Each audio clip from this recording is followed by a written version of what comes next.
What's Growing at CMC, the weekly segment where I, Daniel, and I, Talasha, share with you about some of what God is growing here at College Mennonite Church. Donna and Steve Priest's rosebush is growing. What began as a spindly vine has blossomed into beauty under Donna's care. Sunday school teachers have been taking advantage of the nice weather lately. Jane hosted her teaching team and the 4th through 6th graders in her backyard for a party last week. The kindergarten and 1st graders met here at church a few weeks ago. They did a service project with Mennonite women and then had a picnic outside. You'll see some pictures of both of these events soon. Speaking of Sunday school, many of you must be wondering whether we will have it in the fall. The short answer is yes. We will have more details for you soon. Another opportunity to play, make music, and grow in faith will happen again today from 4 to 6 o'clock. We have now had 2 Sundays of taking it outside and enjoying a relaxing time together. We all got a welcome surprise when we arrived last week. People on wheels have had a hard time accessing the garden in the past. So, Pamela laid pavers, giving the garden an entrance that will allow everyone to be part of the community there. Troy and Erica David Heiser became members of our congregation a couple of weeks ago. Here is their story of what led them to CMC.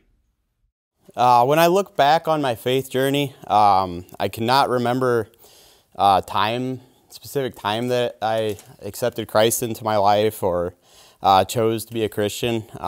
When I was a child, I made sure to check all the boxes at church. Just in case I was wrong about faith, didn't want to miss out. As life progressed into my 20s, I believed in that Christianity and the Christian church were both great things for humanity, but I wasn't convinced that there was a God up above looking down. It just seemed a little too mysterious to me. And so throughout my 20s, I challenged the existence of God while in different situations I ran into, expecting the result to be that I wouldn't find him. And over through situations and through observing nature and plants and animals, I realized that I in fact was wrong. And now and when I look and test the theory, I know the answer I'm looking for, and I tend to find it. So that's my journey. So I grew up at Yellow Creek Mennonite Church, and we would go to church on Sunday. I was active in the youth group and attended Amigo, the church camp. I got baptized in middle school.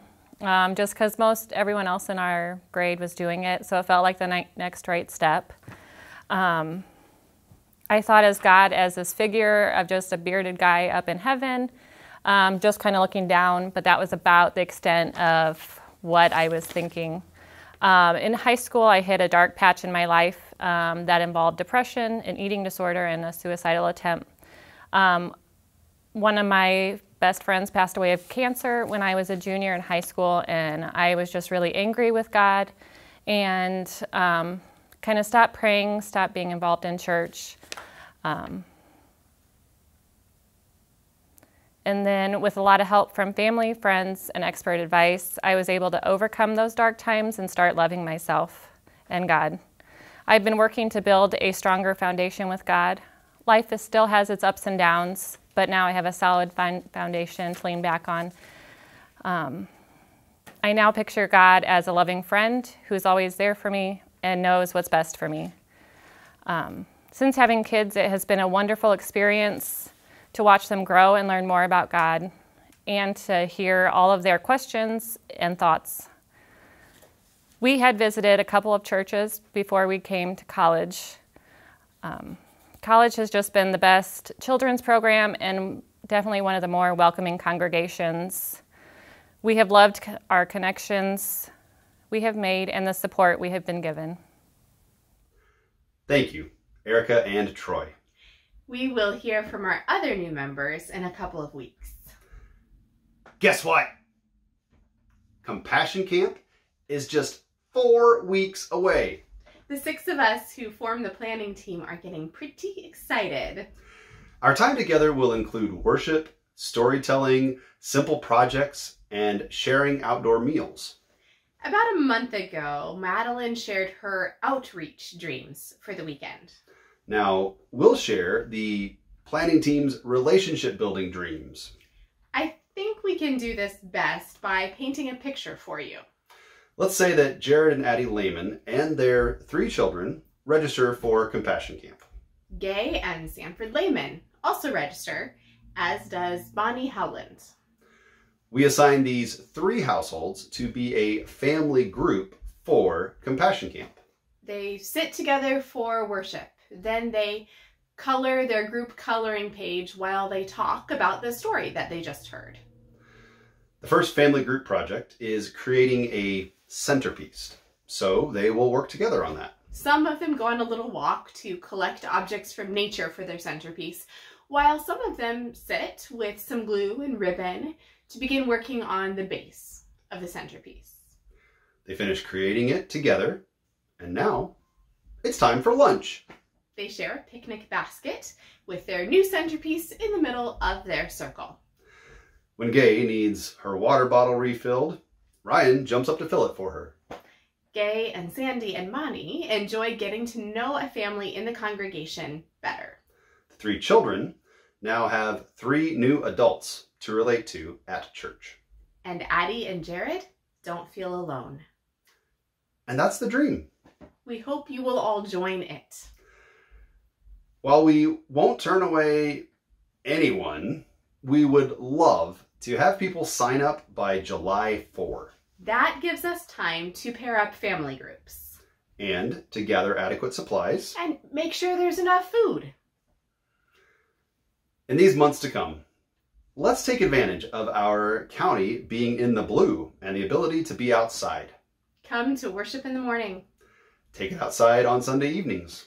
Mark July 17 and 18 on your calendar and sign up for Compassion Camp. And always remember, God was, God is, and God will be. Thanks be to God.